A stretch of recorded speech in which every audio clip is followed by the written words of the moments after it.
Hello. For the last 40 years as a performance psychologist, I have built my work on the science of how stress affects performance. Let's look at this together. Over 100 years ago, two psychologists, Yerkes and Dodson, did the first study of how stress affects performance. And this is what they found, that it's a bell curve relationship. This is one of the most researched phenomena in the entire field of psychology. Over and over again, it holds true that stress affects performance. Let's look at this in a little more detail. When stress is too low, as you can see on the lower left, you're kind of not interested, you're unmotivated, you're not really involved. So we know this from different work tasks that we get or relationships that we're in. There's no oomph, there's no juice.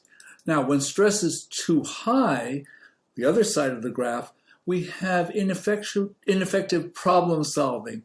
People feel exhausted, and they either become controlling or they become passive.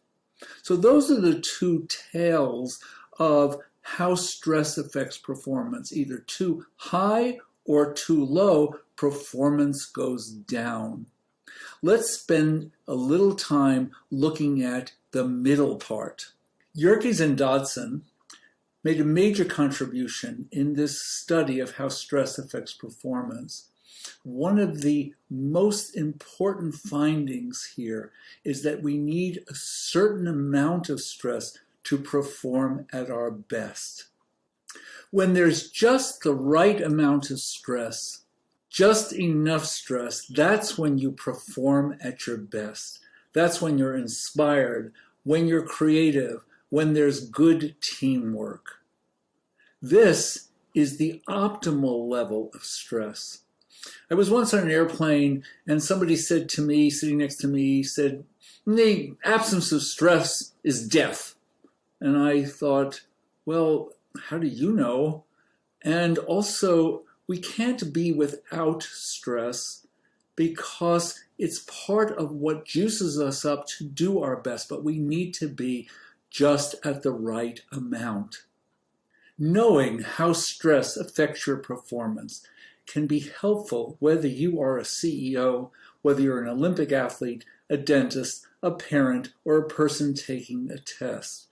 The scientific relationship between stress and performance is something that helps everyone to understand how to keep their stress at an optimal level.